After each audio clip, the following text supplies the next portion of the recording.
What is up? Welcome back to the Let's Chat About It We Not I podcast.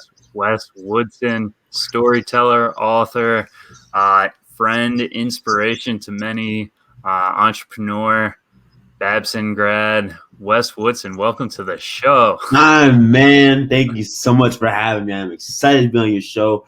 We've been talking about this for a while, and it's finally coming true. You helped me out tremendously with my project, so I just wanted to return the favor and just collab with you. I'm honored to be here, man. Yeah, man, we're both young guys looking to enact a lot of change in this space. Both of our things are very, very similar aligned, so Yes, I'm excited to get into it. yes, they are. I'm so honestly, man, you don't understand how long I've been trying to collab with you. Not only on the book, but definitely with this podcast and future projects. And I can't wait to see what the future holds for both of us. Yeah, totally, dude. And you're kind of like me in the sense where you got your hands in multiple projects at the same time. Yeah. So let's just jump backwards first before we get into everything. Kind of your history growing up in Sharon, Massachusetts, and getting over to Babson. But kind of what was your life like as a younger guy growing up, and kind of how did that lead into what you're doing now? Yeah, I love starting backwards because I think everyone has a story, and my story begins, like you said before, in a small town called Sharon, Massachusetts. So if you picture it, it's like that kind of stereotypical suburb with the fresh cut green grass and the white picket fence and the nice backyard and the long driveway. And I have two older siblings, and I have a mom and a dad, and my dad was a business executive, and my mom was a school guidance counselor / mental health therapist. So I kind of had, the quote unquote, ideal lifestyle as a kid. But I grew up in a very kind of much predominantly white community, and I was one of the few black kids in my class. And, when you're kind of going through this kind of experience of being one of the few black kids in the class, you feel kind of too white for the black kids and too black for the white kids. And you're just kind of existing in this strange space, what I call the gray space. You're kind of in between. And I didn't know who I was as a kid. So it was kind of weird. It was kind of weird for me. And then at 12 years old, I was diagnosed with a rare skin condition called vitiligo. So the same thing Michael Jackson has. I have white spots on my hands. I had on my face. I had on my feet, my knees. And I would always do this thing where I would always hide my hands in my pockets. And honestly, man, that was kind of the most stressful, and that was one of my first experiences of having social anxiety, because I was constantly worried if people would see my spots. So my childhood was very, very interesting in terms of trying to really identify who I am as a person. And that has kind of led me down this road of entrepreneurship and building the things I'm building now that we're going to get into, of course. Yeah, absolutely. And you mentioned too white for the black kids. The black kids, too black for the white kids. For the white kids. Yeah. And then I'm sure that was kind of amplified by your condition. And then I can see how being 12, there would be some negative things said. And that I'm sure made a huge impact on you. Yeah, I was called everything from Leopard Boy to Michael Jackson to Oreo, all these crazy names. And hearing these things is it makes you really think of damn, am I not black enough? And it was just a very, very hard thing. Being told to your face that you're not black is kind of, hard, because your skin is yes, I had a skin condition that was half white, half black, but I'm mostly black. So it was just very, very hard for me to kind of swallow and understand and try to understand, okay, who am I as a person? I'm being told I'm not this, I'm not that. I have a skin condition that's telling me I'm half and half. How do you battle with all that? And it was a lot. And thank God I got through it with the help of my parents and therapy. And I ended up transferring schools and going to an all boys private Catholic high school. And that was probably one of the best decisions I've ever made in my life. And that's probably the big reason why I'm here today, where I am today, personally. And what was it about that school, and why was that such a transformative? Yeah, it's because I went from being in a co-ed space where it was predominantly white suburban kids to going into this all boys single sex educational space with not only just like white kids, but like Latino kids, Chinese kids, black kids. And I was just like, oh, like, whoa, like there are more black kids in the class than just me. And like, I made many of my first African American friends in high school. But not only that, like I was actually encouraged with my mom, my dad, to venture outside my comfort zone in high school and join the speech and debate team. Now, like, this is so important because like this is like one of the main things that has built up my self-confidence. Doing public speaking is one of the biggest fears everyone has in the world. Like everyone has the fear of public speaking. I'm not sure if you can relate to that, but but yeah, I would get nervous. But my parents just kind of pushed me towards it. I mean, I was playing basketball for my first 2 years in high school, and then I broke my leg playing basketball. So that ended my hoop dreams very quickly. And I soon discovered that I grew up playing basketball my whole life, and I soon discovered when I got to high school, it was like, all right, I'm too short, I'm quick, not strong, hadn't started lifting weights. Everyone just had their growth spurts. So I'm like a 5'6" kid in high school, whatever. Everyone's 6 feet, weighing like 170 pounds. I'm like 140 soaking wet. Like I'm not really anything comparable with them. So I had to find something else. My parents pushed me towards speech and debate, and I ended up being pretty good at it. Winning states, placing top in the country. You know what I mean? Like these things like were crazy, and it just opened my mind up to like this world of storytelling. So that was like kind of where I got into the idea of storytelling. And I know we're gonna get into all this later on, but that again is another addition to my story. I cannot mention where I am today without mentioning my high school experience, because that was pivotal, huge, tremendous ways. Yeah, man, I didn't even know that about you. That's how it all started, and we'll get into it later. But going from starting there to doing your own TED Talks now is pretty Yeah, long. But what it is really, it's like a sense of purpose. You go from feeling isolated or alone, or feeling like you're the only one with something going on, and yes. it's your skin condition, but it could also be related to many different things that kids in middle school and high school deal with. Mm-hmm. But then you kind of found your passion and your purpose. You had like a thing to do, whether it be, for me, I've got a hockey game this weekend. I got to prepare. I've got to eat really good food during the week so that I can perform on Saturday. Same with you. It's like I need to study this public speaking script, or else I'm going to get up there and not do it. So kind of it makes a lot of sense that your confidence builds with your with your purpose, really, or having a purpose. Yeah. Yes, and I really, really believe it's so important. Obviously, life is about discovering your purpose. And if it weren't for that high school experience of, trying to, become a good public speaker, I don't think like I said, I don't think I would be here like where I am today. And I think what you said about with you in hockey, it's really much of repetition, because every single weekend I would have a speaking competition, and I would have to like spend, days at a time rehearsing this speech. And don't get me wrong, I was nervous. I was very, very nervous before each speech, but ended up paying off. You know what I mean? And that was only because I had the support system behind me. Hands down. Yeah, absolutely. So I'm sure that played a big part into getting into Babson. Yes. So like I mentioned before, I went to an all boys Catholic high school.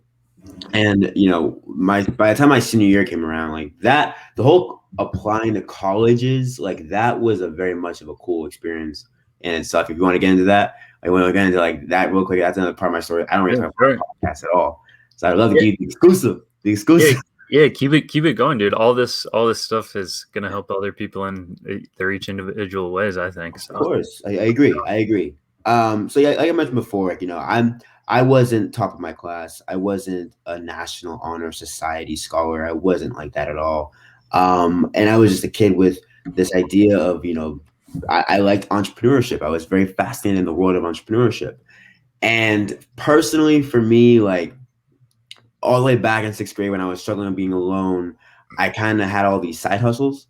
And I was an entrepreneur before I even knew what the word entrepreneur actually meant. I was selling candy. I was selling Pokemon cards. I was renting out locker spaces in school and middle school. Got in trouble for that. I continued my candy hustle in high school. So I was always trying to make a quick buck.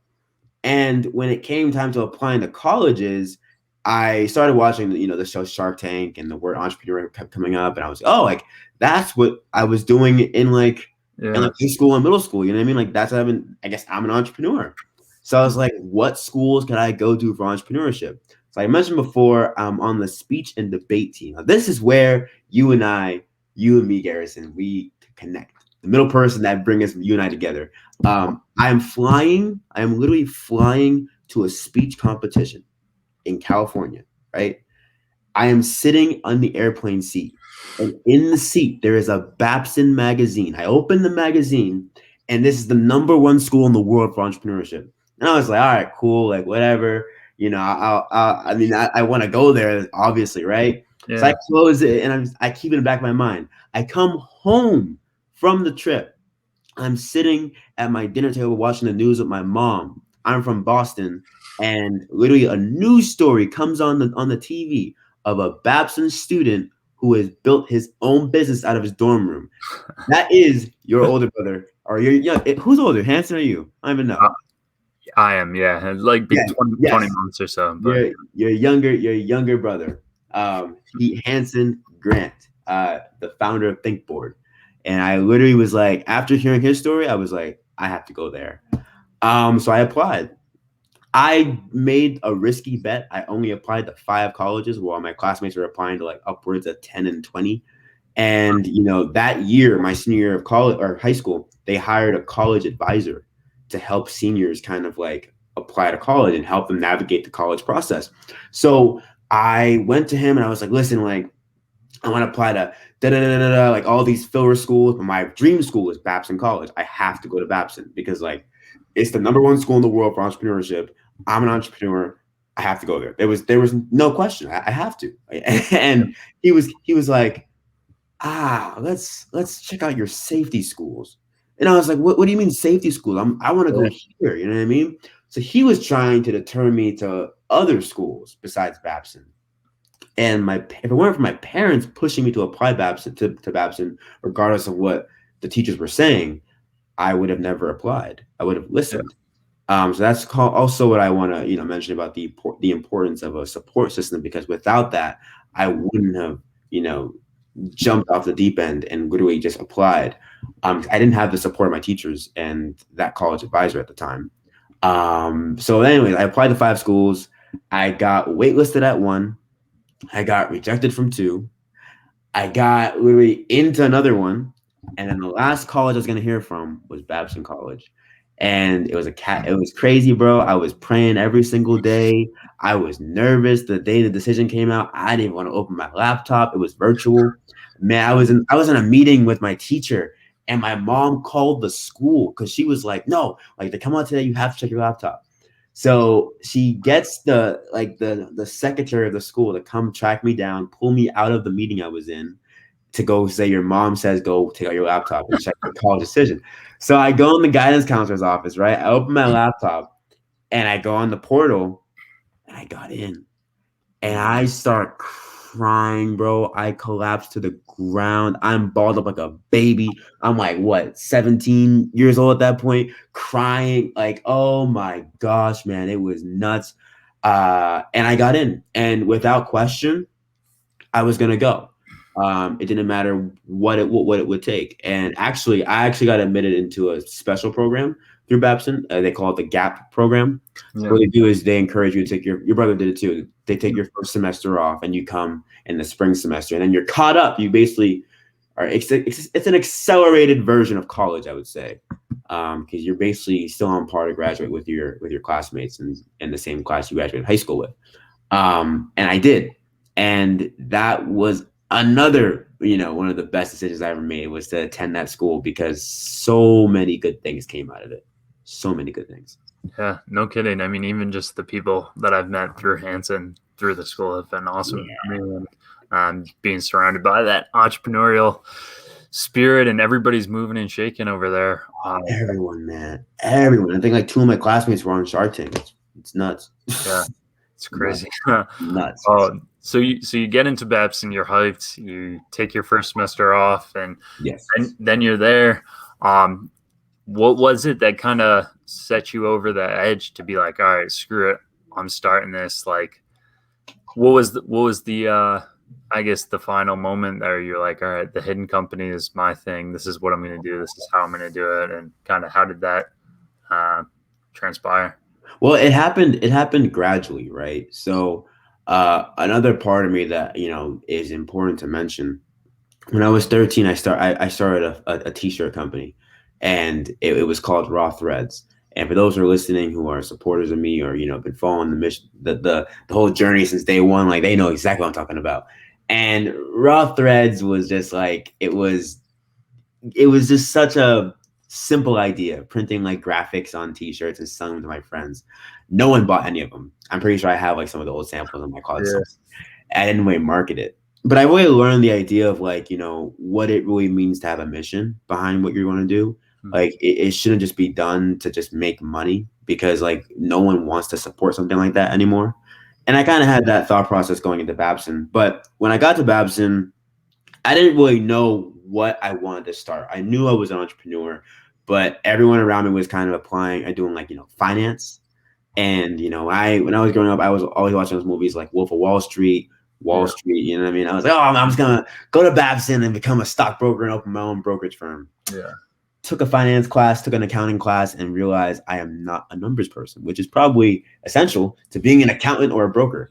So I ended up failing my first financial accounting exam, and I had a full-on panic attack. And it was my dad who told me that no one is going to ask you in an interview what you got your first semester in financial accounting. No one. Wow. And I was like, shoot, that's all I needed to flip the switch. Because now I was like, all right, I'm not going to play for grades. I'm going to use what they're teaching me and apply it real time. That's what started the switch. So you learned that at a young age too, dude. Like, yeah, like a lot of people, or I myself, I wasn't thinking that way as a freshman in college. Well, the failure, right? Yeah. The failure. And my dad told me that when I was crying on the bathroom floor. Yeah. He just said, no one's going to ask you that. And I was like, when I realized that and I really internalized that, I was like, oh, so this is like not a game, but I mean, it's an expensive game, but like, this is kind of like an experiment. I have 4 years to experiment what I'm good at and what I want to do. So I'm just going to take everything they're teaching me in class and I'm going to apply it real time. And it was actually your brother who also encouraged me that no matter what you start, try to make every class project like aligned with what you're doing. So like you're kind of working on your business while getting a grade for it at the same time. So I was like, all right, cool. Anyways, so I knew I wanted to start something. What that something was wasn't really clear to me. Like I mentioned before, I had experience with clothing when I was 13. That failed. I actually went through my first kind of heartbreak, my sophomore year of college. And I was feeling really, really alone and self-reflective. I think when I'm alone, I tend to really go internal and start to look at myself. And I felt alone and I felt really sad. And at the time I was kind of going, sophomore year at Babson is very, very hard. It's one of the hardest years you have in your college career for a multitude of reasons. It's just like, the college life really sets in. You're taking very rigorous classes. And friend groups change. It's like across the board, sophomore year is just a terrible year for every student. And for me, it was no different. I was very, very much in a very low state of mind. And I felt like there was a part of me that I was hiding. And I kept tripping on this word, hiding. And I really thought about it. Like I had a therapist at the time and we were talking about my spots. And I felt so self-conscious about my spots. And that led to like me hiding a big part of who I am. And I wanted to stop. I wanted to stop hiding. And I wanted to essentially, maybe, hopefully, in some way, shape, or form, empower someone else to stop hiding whatever they hide. And then I was like, okay, how can I do that? How can I do that? Okay, people express themselves with the clothes they wear. So why not try to make a piece of clothing that kind of speaks to that message? You know what I mean? Because at that point when I was so alone, I was learning so much about myself. You know what I mean? I was learning so much about myself. I was like, you know what? Like being alone sucks, but I shouldn't be afraid of being alone because I'm learning so much about myself, and the more I learn, the less I'm willing to hide. You know what I mean? So that's when I made my first hoodie that you're wearing right there in front of you. That you can see on the screen, where it literally says the Yoda type phrase, "Be not afraid to stand alone." And I had a dream and the vision for like the logo. It was a very simplistic logo, came to my mind, and I was off. But what really launched the brand was I went on medium.com and I wrote my entire story in a blog post, and I called it like literally I am Leopard Boy, just to take ownership of what I was called. All the things, all the names. It was kind of like a full circle moment. I wanted to kind of write this article as a metaphorical middle finger to all those kids who called me those names. And I put it on Facebook and I put it on Instagram. And on campus, it went kind of viral. And like people the next morning, like people were like commenting on it. And I had printed 22 units of that hoodie, of that first hoodie, and it sold out in 3 days. It sold out. And I was like, oh crap. And before I knew it, man, like I was going to parties at school and like, yo, you're the hidden guy. I was like, yeah, that's me. And they're like, yo, let me get a hoodie. And I had to go come, I got my supplier and say, can I get some more? I had boxes in my dorm, like under my bed. I was just like pedaling out that way. I sold them on the truck of my car. Like it was crazy, man. It was a fun, exciting ride. And that's where I kind of stumbled upon the power of storytelling. You know, like and the idea of telling your story can be so freeing because you are empowering yourself and empowering someone else. And that is kind of the connection I saw. That is why I'm building the brand I'm building, to spread that power. And that's beautiful, bro. And that's a great story of kind of how it took off. But even more so, dude, the power of storytelling. Like for me, when I wrote my status on Facebook or my original Let's Chat About It blog, it's like this is like a story that I've been hiding about synthetic marijuana and anxiety, depression, and mental health hospitals. Like you don't tell people that, dude. Like you don't just be like, hey everyone, by the way, I'm back at Brockport. I was just in the mental health hospital earlier this year or whatever. You just don't say that kind of stuff. So to get it off my chest, even if it was 3, 4, 5 years later at the time, originally 2011, so I think I started it in 2016 or 2017. Wow. Titled it my 7-year journey, my 6-year journey. Congratulations, man. Congratulations, man. Yeah, dude, but it's like it's the same exact concept of like freeing and just being like everything's better. Like you're just off of you're not hiding anything, and then all of a sudden people are like respecting you and reaching out and saying, hey, me too, same here. Exactly. I love that, right? And I have a question for you, actually. I have a question for you. Yeah. What do you think? Do you think that storytelling is a coping mechanism? Yeah, 100%. 100%. 100%. I that's all I'm doing with my stuff. And I think that is what you're doing with your projects. Like you are trying to essentially, it's beautiful because you're healing yourself and you're healing someone else. You know what I mean? I love that. Well, I felt like, well, first off, that day that I shared it and it started blowing up, I felt like $1 million. Oh yeah. Whoa.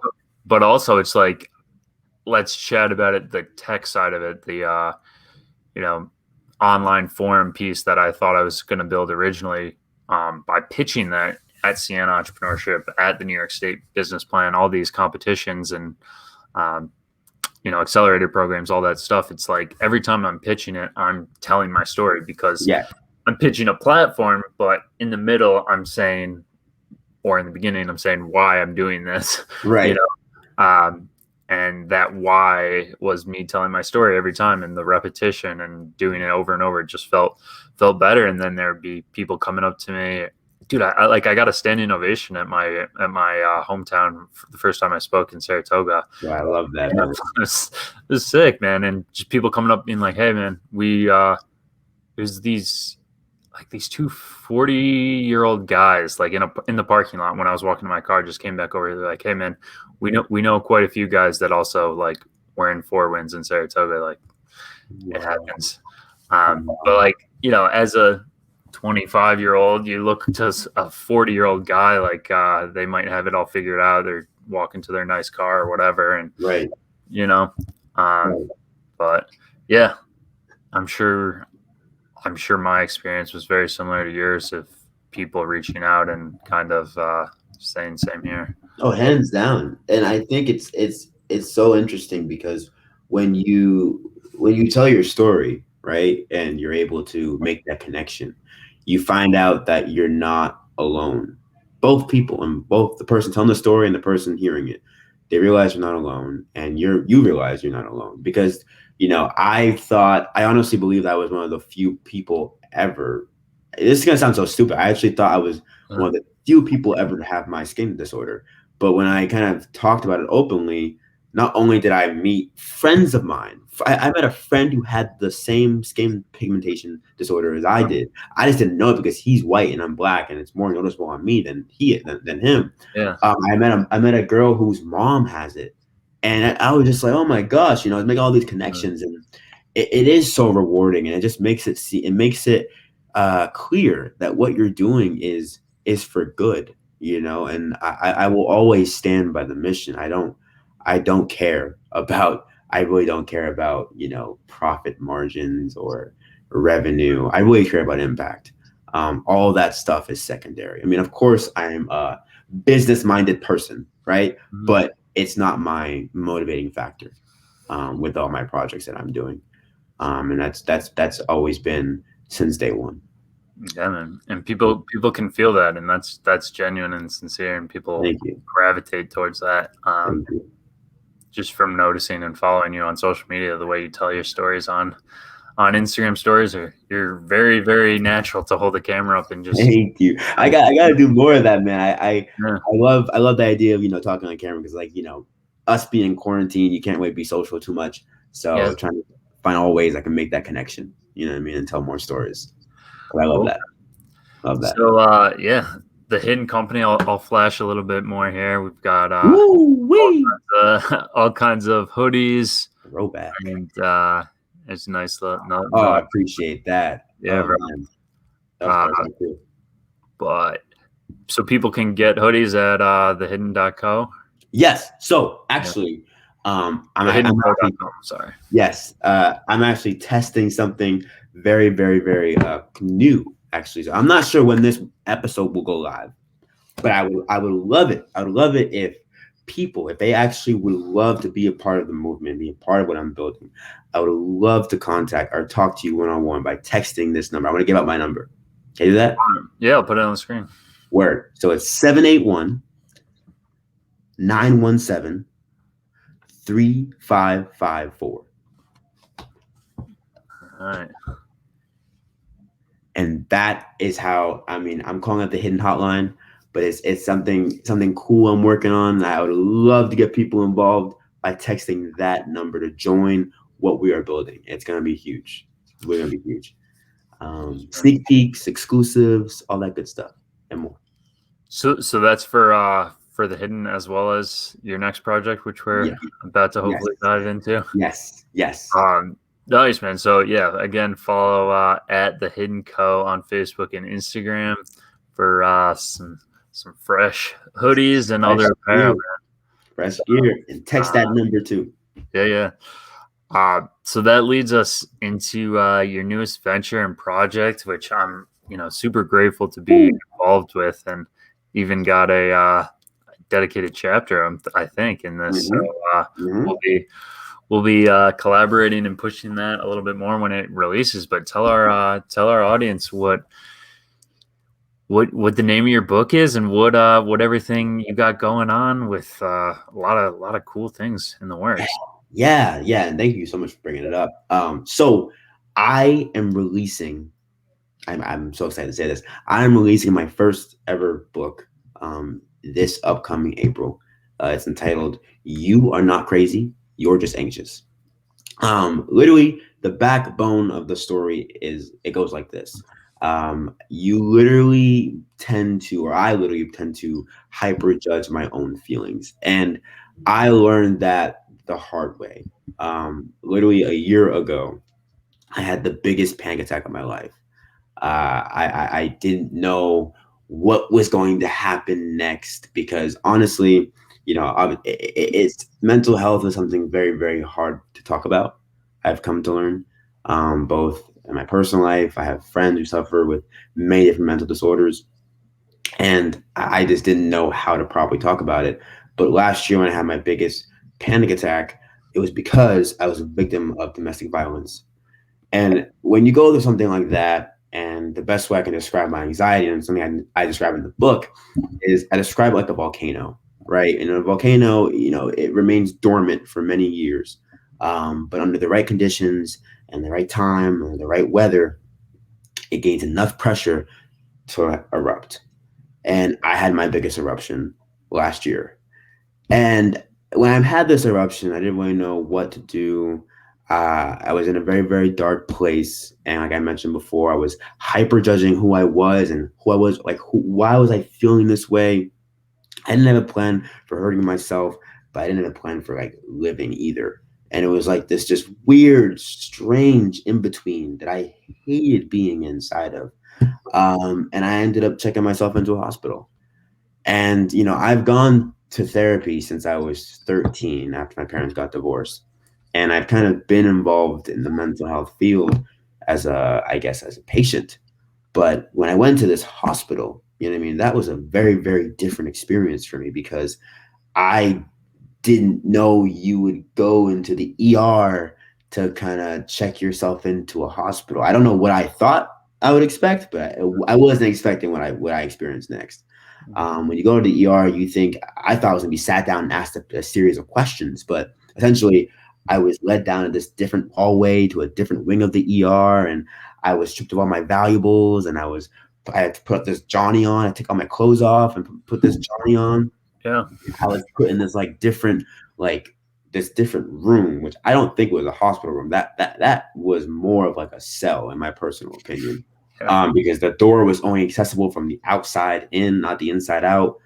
There was plexiglass on the door with fingernail scratchings on it. It was just a crazy, crazy, scary place, and I was very nervous. Um, and the doctor comes in and he gives me a psychiatric exam, and because at that point I was at risk of hurting myself, and I'm giving you the whole story. I hope that's okay. Please do. And he gives me kind of the psychiatric exam, and I ended up passing the exam. But he gives me three options. He says, one, you could go back to your therapist who you're seeing, and I could prescribe you medication. Two, you could become an inpatient at this hospital and live here. And three, you can go to an outpatient program.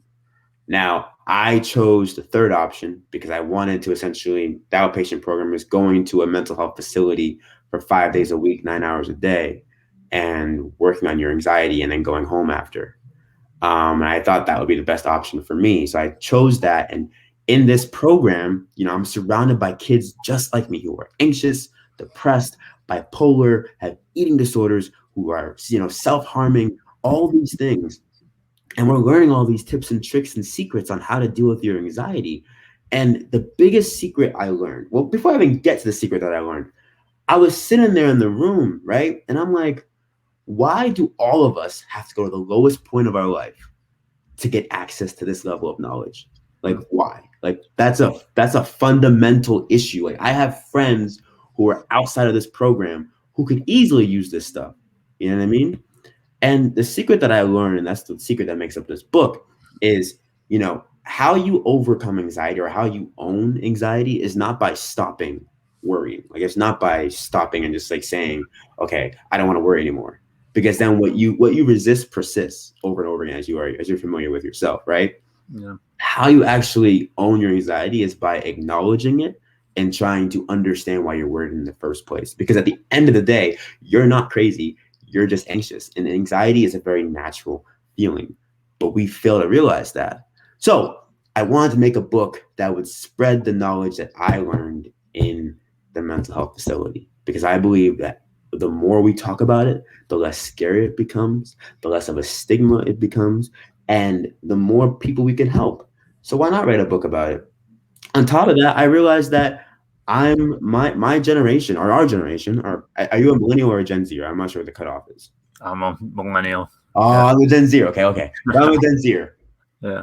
Gen Z is the most anxious and depressed generation in history, and the things we go through, and what I've kind of interviewed and discovered is that we are very, very anxious. I wanted to really know why, which is something I also unpack in the book. But the whole mission is to really create more of a conversation around anxiety to make it a little less scary. But yeah, that's the book coming out in April. That was a lot. That was my whole story about the whole book. That should be the whole book in itself. Yeah, man. I want to get into the book and the topics within the book in a little bit, but I'd like to also touch on, your experience with the mental health hospital, because as an outpatient, I did outpatient program as well, but kind of after inpatient. So I didn't have, from our conversations and the sound of what you just said, it sounds like the two of us had very different experiences as far as yours seemed very positive with the information that you learned. I felt like mine was, outdated and not maybe communicated the right way. And I felt like I didn't have as much peer-to-peer interaction. But I also wanted to kind of commend you. It seems like you were in a place mentally where you were using it like very effectively to work on yourself. I was definitely in a different place when I went through my stuff, but it's like the entrepreneur in you is just like there, right? Because we're always thinking about problems and solving it. And here you are in a outpatient program working on your mental health, but at the same time, you're like, this is good information. And the problem is that my other friend from school doesn't have this, and why not? Why not? That's literally it. When you just said that, it all comes full circle, because I think back to when I had that panic attack after I failed my first accounting exam. I'm just thinking about it now. My dad told me, like, no one's gonna ask you what happened, and it triggered this kind of it changed my perspective on my educational kind of the way I saw me getting an education, and I really saw it as me solving problems and being naturally curious. So I had that same kind of attitude when I was in the outpatient program. Was kind of like, okay, I'm getting all these handouts, right? Like literally, Garrison, bro, I have a green folder that they gave me about all these handouts. Literally, that's the book. Like literally, I was holding the book in my hand before I even wrote the book. You know what I mean? So I would literally go home every day and do it like it was homework. You know what I mean? Like they would give us worksheets that would challenge your core beliefs, and which is something I talk about in the book. And trust me, I would fill out and highlight and annotate every inch of that thing, because literally therapy doesn't work unless you do. And I was a workaholic. Promise you that. Promise you that. Yeah, man. The only reason I'm laughing right now on screen is because your experience could not have been further from my experience. Really? Can you want to elaborate on that? I think I'm just pumped to read your book and to read that green binder that you have, because it sounds like it's very good and useful information. And I'm gonna go find it. Hold on, wait, one second. I'm gonna go find it, but right now, hold up. All right, it's right here. Yeah, man. I'll keep. It's dead right here. This is literally the green folder they gave me, filled with stuff. And you were excited at night to fill it out. It sounds like it wasn't even like I was excited. It was like at the time I was like, this is what's going to get me out of this hole. Yeah, you know what I mean. So I was gonna go fight. I was gonna go. I was preparing to go to war with myself to better myself. That makes sense. Yeah. So all these type of tools. I love that, dude. And I think it's partially because you were in a way different mind state than me at the time, but I also think like I couldn't have cared less about the sheets they gave me. It was write your name one through, write how you're feeling on these multiple things, from 1 to 10, and like report back in the 9:30 meeting every day. This is my outpatient program experience. I go home and I just go on my phone or walk my dog, or found something else to do, but I was not excited to open up my binder. I hardly cracked it. And so but that being said, it sounds like because your experience was so different, there's got to be some really, really good curriculum almost into it. And I'm excited because really what your book is, it's that, but it's through you and through other people, right? So it's taking all this data and knowledge and the way they communicated it. But here's you at what, 22, 23 years old? 22, 22 years old as a Gen Z, disseminating that content into the voice of Gen Z. That is literally how the book is set up. Literally. Because I would go home, for instance, and they would give us a sheet about defining anxiety. And I would go home. I have Alexa, or I have Alexa and Google. You know what I mean? I would have came home one day. I was like, "Hey Google, what is anxiety?" And I had her just like repeat it back to me. And the chapter is about like me talking to my Google, like "Hey Google" thing, and saying like, "What is anxiety?" and have her spit back this definition. And trying to unpack that, like Garrison, I was literally studying as if I was gonna take like the SATs, because. To be fair though, like, I know everyone's path to healing and coming full circle and overcoming what they're going through and their trauma, that level of processing is different for everyone.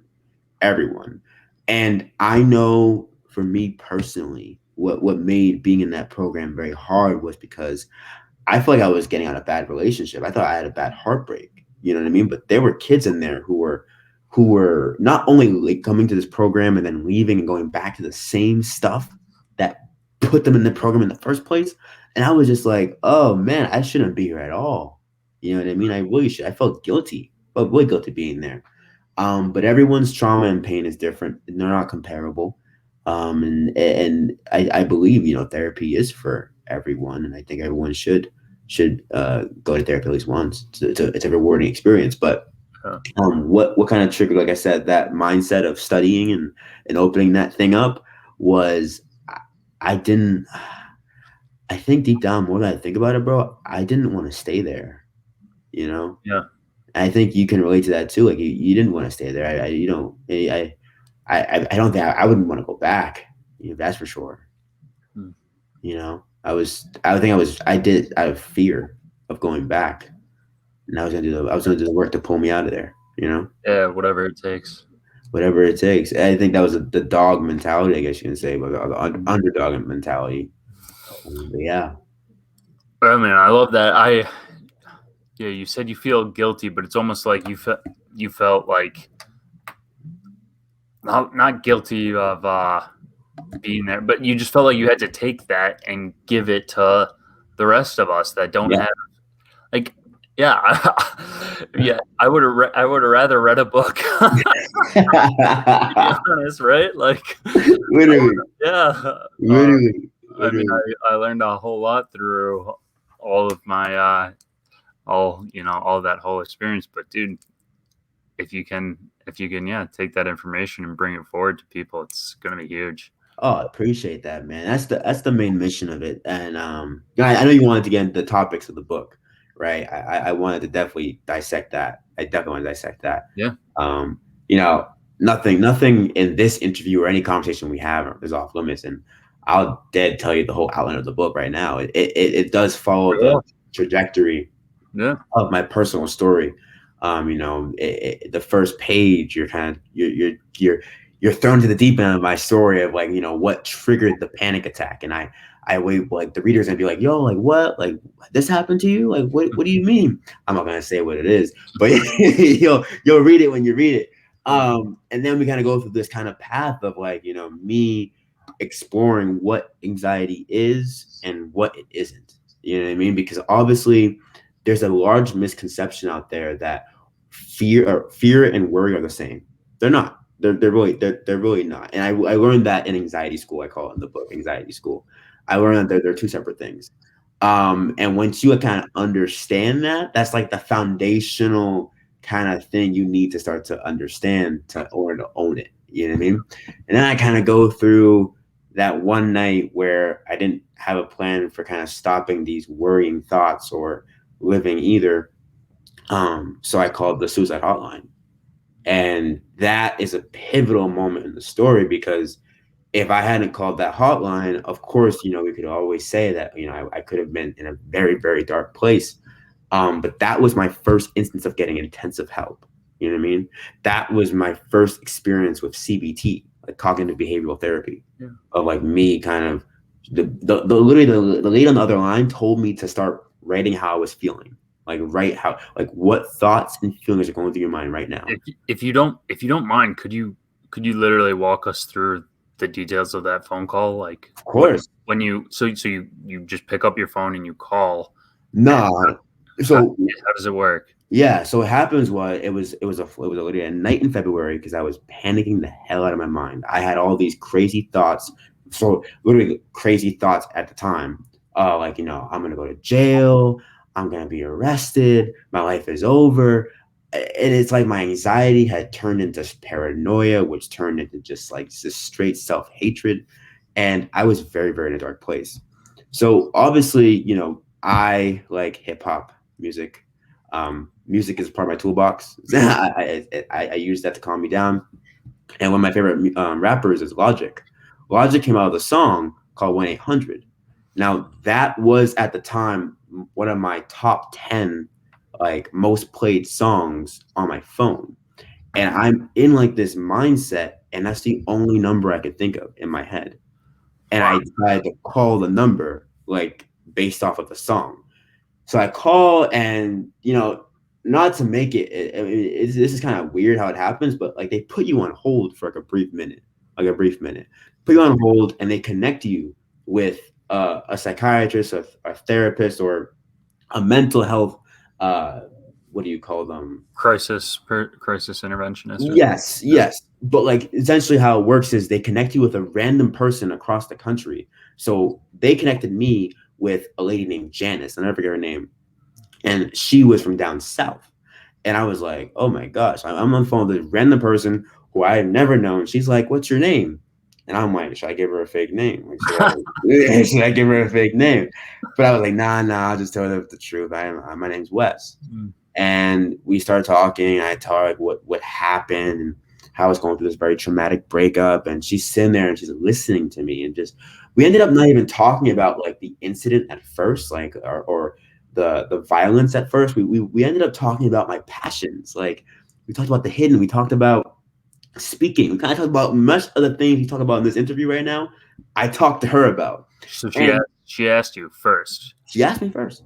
About that, yeah. She asked me, yeah, like, who are you? You know what I mean? Like, you try to like very much humanize me, and it wasn't very much of a scary call. You know, it wasn't. It was very much I was talking to a friend. I think I made a friend that night, and literally we're talking, and we get into kind of like my dark feelings, and she starts to dissect them, and she starts to really say they're not true. They're completely natural, but they're not true. And that's when she starts to really ask me, have I ever heard about CBT? And I was like, CBD? Like weed? Like what do you mean? And she's like, no, like CBT. And I was kind of like, oh, like, no, I never have heard of cognitive behavioral therapy that she went on to tell me about. And I asked for an example, and she said, you know, it's about trying to identify the thought patterns that you have and trying to change your behavior. And that's just like take out a journal and start writing out how you feel right now. Where do you feel it? Why do you feel that way? How do you want to feel? What would it take to get to that point? And I just start writing. You know what I mean? That's kind of was my first experience with getting help. And we ended the call, and I look at the phone, and we were talking for 43 minutes, man. 43 minutes on the phone. And it was not a very much of a, it wasn't scary. It was just a very much of a genuine conversation. And I was lucky I had Janice there. You know what I mean? Because it was the next 2 days, that's when I went to the hospital. And that was the starting point for me. So calling the National Suicide Hotline, going to the hospital, getting put into the program is kind of what led me to be here. I mean, Janice sounds like an absolute saint. She had like a Southern accent. It was wonderful. It was wonderful. And what struck me is she like sounded like she started off the call by trying to get you to talk about what things mattered. Yeah. She didn't say, "Oh, what's going on in the immediate." She said, who are you? What do you care about?" Right? Yeah. And she, out of the whole conversation, now that you bring it up, and the more I really think back on it, she reminded me that, like, you know, people would miss me. You know what I mean? If I was going to do what I thought I was going to do, people would miss me. And it wasn't like, you know, she was trying to guilt me into it. She was trying to remind me that my life matters. And that is something that I don't know if I could ever somehow in some way track her down, I would, man. But because she really did something big for me that night. And yeah, it's a crazy experience when I think about it. Yeah, it's giving me chills a little bit because, like, whew, man. Yeah. Jeez. Me too, man. Crazy. I'm glad you had such a positive experience with her and with the suicide hotline. I haven't had that, but it's great to spread that message for anybody else listening. That's a possibility, and that's a positive option. It sounds like. Yeah, and you have like I said, that was probably one of the starting pieces of my bigger support system that I built, like, to lead me out of the outpatient program to continue to battle anxiety. Because, like, just because you go to therapy and do the work, it doesn't mean that anxiety goes away. Yeah. You know what I mean, it doesn't, like, it's like, even let me take a step back. The book nor therapy are cures for anxiety. There are no cures. Like, there are no cures for it. You know, there are ways you can manage it. You know, there's medication. There's, you know, obviously exercise, diet. You know, all this stuff we talk about in the book. But, like, there's no, like, one thing. And I think people look for the one thing. You know what I mean? They're like, oh, if I do this, it'll be gone. Yeah. Anxiety is a part of you, like the fingers on your hands. Like, you can't just cut off your hand. You know what I mean? You can't. It's a part of you. It's part of you. It's just a matter of what you tell yourself. That kind of. And that gets into how you manage it and what you do. And I feel the same way. It's like you and I both are, you know, quote unquote, in recovery from this, but we're dealing with it every day and we're maintaining it through eating and exercising. And for me, it's not smoking weed or drinking. And like you said earlier, I don't want to go back there, so I choose not to. But you were in the hospital. Yeah. You're out of the hospital. You learned a lot. You're speaking. You're writing this book. You even gave a TED talk about the Hidden company. Yeah, I did. And you're not done. Right? So just getting started. We're both just getting started, man. But so what is it? You know, if there's 2 or 3 things, or it could be whatever, but what is it that you actually do today that you feel are the biggest contributors to managing and maintaining your keeping your anxiety in check? Yeah. So I actually got very much involved into my spirituality. But when you think about the practice of spirituality and essentially prayer and biblical reflections, I'm a Christian, but it's essentially mindfulness. You know what I mean? So I pray, I journal, I have a pastor who is like my spiritual advisor. And I built up a team around me. So in the book, I kind of base my, I guess, road to recovery. I structure it like a basketball team because I literally make that comparison, that parallel. When you think about a basketball team, you have your teammates, you have your coach, and you have your playbook. And for me, it's no different. My teammates are my close friends and my close circle who know about my struggles and know how to calm me down and know how to talk to me and be there for me if I ever, need someone to lift me up. My coach is my therapist and my pastor. And my playbook, and that's a set of strategies that I use or my coping mechanisms that I use. Your toolbox. My toolbox. Exactly. My toolbox. My toolbox. As they told us now, page program. My toolbox. My toolbox is I have many different tools in that box. I mentioned music. I mentioned going for walks. Now, because of COVID-19, I'm working from home all day, every day at like around 4:30, 5 o'clock. Actually, when we were scheduling this call, this interview, I was driving. So I go for nightly drives. Right. I try my best. I'm in full honesty. I haven't done this. I have not maintained this, but I want to, get off my phone more and be on my phone less. You want to talk about that for a second, just because I feel like your audience is so Gen Z, and dude, because I feel it too, especially with COVID. Just like it's I don't know if you're on Clubhouse yet, but that's pretty cool because Clubhouse, yeah, look at your face. Clubhouse, you don't have to be looking at your screen and you're getting this connection. And I think it's just to go marketing for a second, dude. Clubhouse is coming out right now, like at a time where we're all like, it's like we feel like, oh, it's the end of COVID is so close, but we're all yearning for personal connection so much. So it's like it's such a cool way to talk to each other. It is. And all these platforms at one point in time were amazingly cool. You know what I mean? Like they were like the next best thing. I mean, that's what they call these things. They're the next best thing. Yeah. Facebook was cool. But the first social media I had was AIM, like AIM Messenger. Yeah. AIM was cool because you could text, you could message your friends. You know what I mean? That little noise, that sound effects, like or whatever the sound effect was. Then Facebook came out and it was cool. Then Instagram came out. Then Snapchat came out. Then like Clubhouse came out, or Twitter before all that. But all these cool things are coming out. But then when I realized personally about like how I would consume this content and be on all these platforms, and it was even before Apple started coming out with that whole, weekly screen time report thing I hate getting every Sunday. But it was that I would always feel sad like being on these platforms, because I think one thing that you think about Instagram specifically, I think Gen Z, that's one of the biggest platforms or the most used platforms we use, aside from YouTube and Snapchat. Obviously, you can make the whole, we don't even watch TV anymore. We watch YouTube and Netflix and streaming services.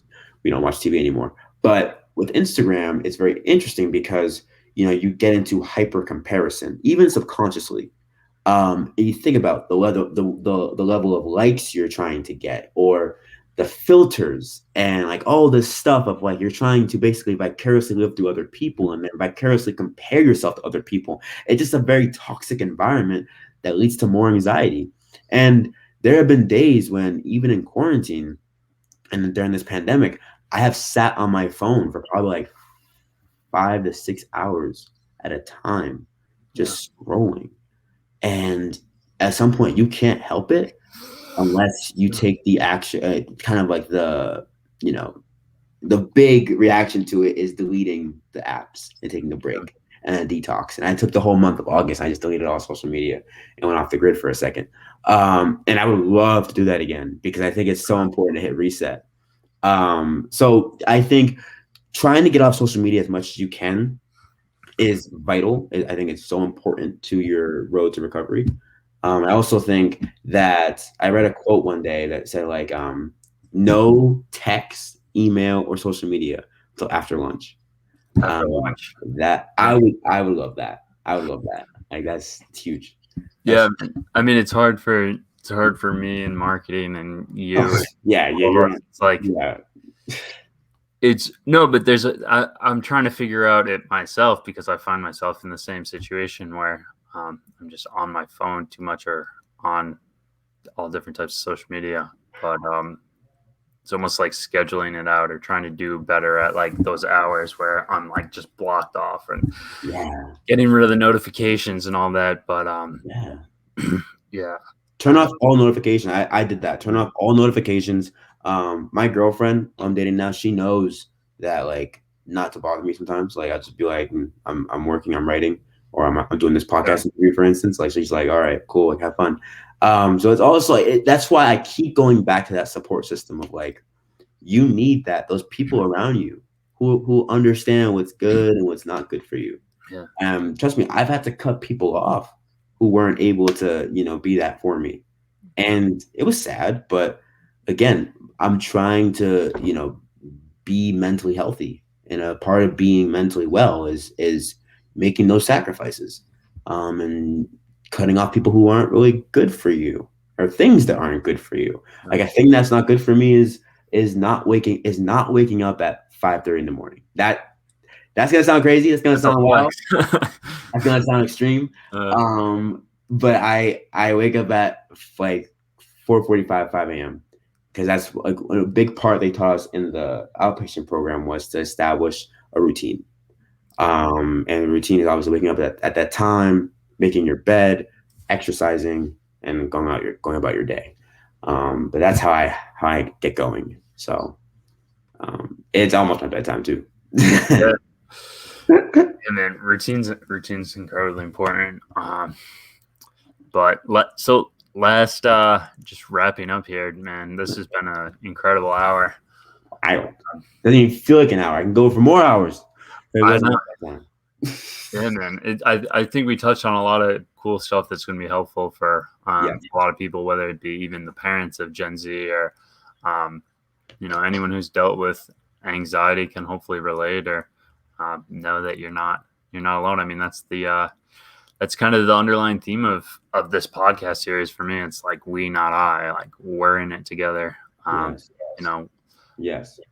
So, I guess what would you say to a younger version of yourself who, what would you tell the kid who flunked his math test, his accounting test, right? Honestly, man, like what I would tell him is gonna sound like a shameless plug.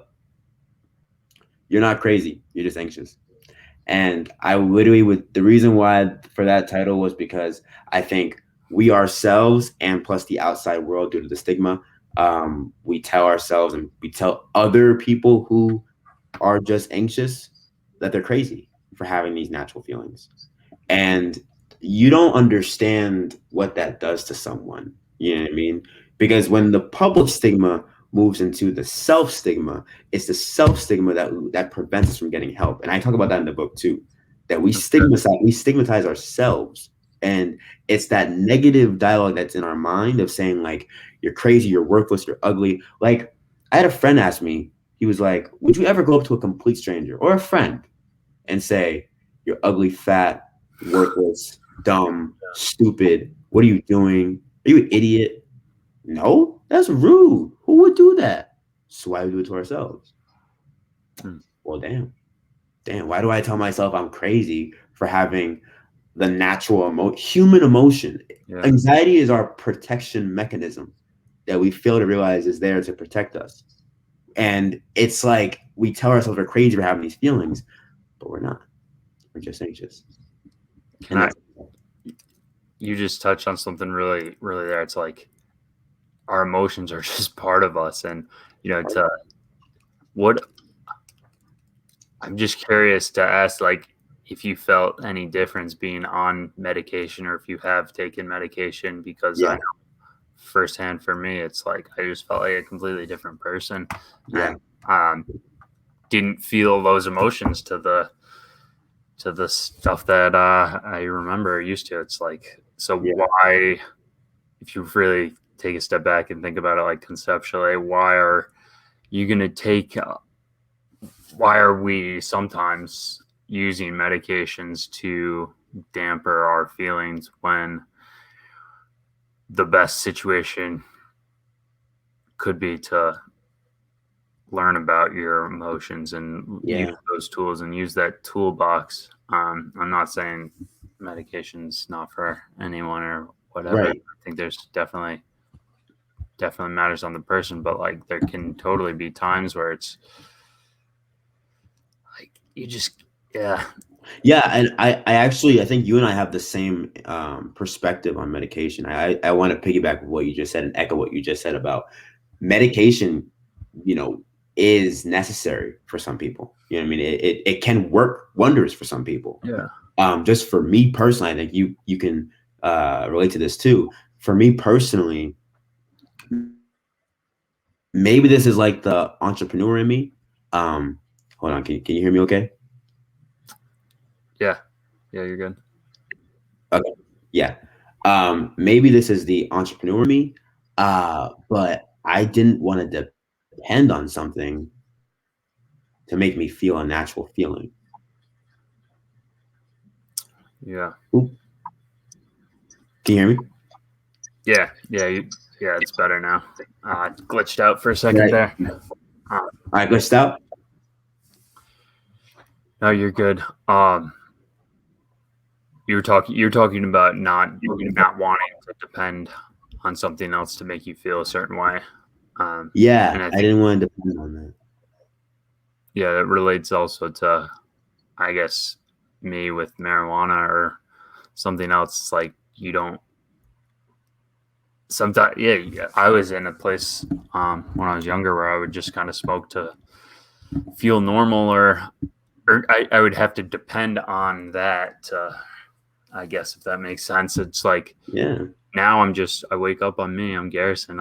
You Yes, don't sir. depend on anything. Yes, sir. Well, because think about it this way too, like the medication and whether it's, medicinal marijuana or any sort of medication. I personally was taking I was taking Zoloft. I was prescribed Zoloft, which is an antidepressant, which also helps with anxiety. And I had taken it once. I still have the medication like in my bathroom cabinet because I keep it as kind of like a not a trophy because it's not a trophy, but as a reminder. You know what I mean? Of like where I once was and where I am now. And I knew I would wake up every morning, and that was kind of one of my biggest pieces of motivation. I would look at that thing, that like that capsule of pills, and be like, I'm not taking these today. I'm going to use these handouts and Uh, apply them real time and see what happens. You know what I mean? And try my best to apply what they're teaching me because I wanted to actually try my best to not depend on the Zoloft. You know. that's an awesome perspective, dude. Mm. Just to kind of keep it there to be like, I'm not going back to this. Yeah, I'm not going back to that. There's no Huh. no. I still, like I said, it's still in the bathroom cabinet right now. And I just, like you said, you don't want to go back to that place. You want to obviously keep moving forward. That place was there to help you, and I just I want to spread the knowledge that I learned. And I remember what I was gonna say. I was gonna say whether it's marijuana or Zoloft, right? You think about the cycle of anxiety, right? You have the anxiety provoking situation. This is like the natural cycle that we all fall into. And it's like this continual loop. I call it the nervous loop because it's like you start with the anxiety provoking like situation, whether it's like, you're worried about tomorrow's test or something like that if you're in school. And then you kind of avoid it by like not studying or procrastinating. And then you experience like a short term of relief, you know what I mean? But like that whole time, you're kind of your anxiety is just getting bigger and bigger and bigger and bigger and bigger. And lo and behold, the next time you have a test, it's gonna be the continual loop, continual loop. So you put like a medication into that, you kind of, have the anxiety situation, you take the medication, whether it's weed, whatever, it helps you avoid it, helps you avoid the pain, avoid whatever's making you anxious. And you experience that short window of relief. Hmm. But it's gonna come right back. So why not try to break that with like some level of deeper understanding? That is the main argument of the book, to literally, literally, literally break that loop. Break that loop because we are continually being victims to that nervous loop that is going to go around, around, around, around, around, with us being the suffering or us being the victims of it, us losing countless times. That's beautiful, bro. And it's like you're just giving everybody tools in that little loop there. Yeah. Mm-hmm. Sweet, man. Where can what you said it's coming out April? Where can people get it? Where can they? I got your Instagram username here. Yes, so definitely follow me on Instagram. My personal Instagram is at Wes Woodson. I'm at Wes Woodson on almost pretty much any social media platform. And you can actually purchase the book whenever this episode comes out. Is it gonna come out, aligned with the book, or it might come out before April, and maybe we'll time it. cool. We'll time it right in line for you. Cool. Well, the book will be for sale on Amazon.com, and you can also purchase it at Wes Woodson, www.weswoodson.com, my personal website. It's pretty nice domain name. I know, right? Such a toughie. I didn't realize that. www.weswoodson.com. And I would love to have your support. Text that phone number too, because literally I would love to have you guys join what we're building here. It is literally 781-917-3554. And I would love to have you guys a part of it. Thank you so much, Garrison, for having me on your show, brother. Man, this was awesome. Oh, I forgot to mention one more cool thing. Yeah. One more cool project that I have to plug in. Garrison forgot to mention that, he's definitely helped out with the book. But he's also helped out with another project that I have coming up alongside the launch of the book. I have been interviewing for the past 8 months some cool friends about their anxiety stories and about what they do to better manage their anxiety. And I got it all on tape. And what that means, I'm starting a limited podcast series called The Anxiety Tapes, where we talk about anxiety unscripted. And it's just about how we can better manage our anxiety and learn from one another by learning and hearing each other's stories. So the Anxiety Tapes are coming out in April. And follow me on Instagram to find out updates. The Anxiety Tapes, man. Yeah, I had a pleasure coming on and inputting to that as well. Yeah, man, it's gonna be fun. It's gonna be way, way fun. I just came up with I just finished the logos and stuff like that, and I'll send them to you. The artwork. Last thing, you want to give a quick shout out to my mom in functional medicine and kind of what I thought that's where you were going when you said I forgot one thing. I got one more. What you mean? One more. The whole Grant family has inspired me. A big part of my book that I talk about too is trying to balance your diet, because people fail to realize that your diet is also a big influence, and it's a big influence on your mental health. So actually, Garrison's mom literally has been my health coach. She was my health coach for about 2 years. And she has given me such just a vast amount of information, top secrets about how to better manage my anxiety through my diet. So I definitely want to give a shout out to Rita Grant. Thank you so much for helping me out. We got to connect very soon. So yes, she is also in the book too. I didn't forget that. Sorry. What is it about like changing your diet that you felt the most? Like, what was the strongest thing when you worked with her? It was, so for me, I felt like, and she'll tell you this, we had this thing all the time where fast foods and junk foods, because I was always on the go as a kid, so I would always eat McDonald's, Wendy's, Burger King, all that stuff. It would make me feel blah, like just blah, and kind of like just self-loathing and just like kind of sad and not like full. It was like this kind of sadness I would get. So I cut it out my diet entirely back then.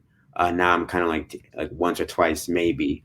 But I cut it out of my diet, and I just witnessed literally a complete 180 of just cutting fast food out of my diet and my mood, and relying more on fruits and probiotics, and it was good.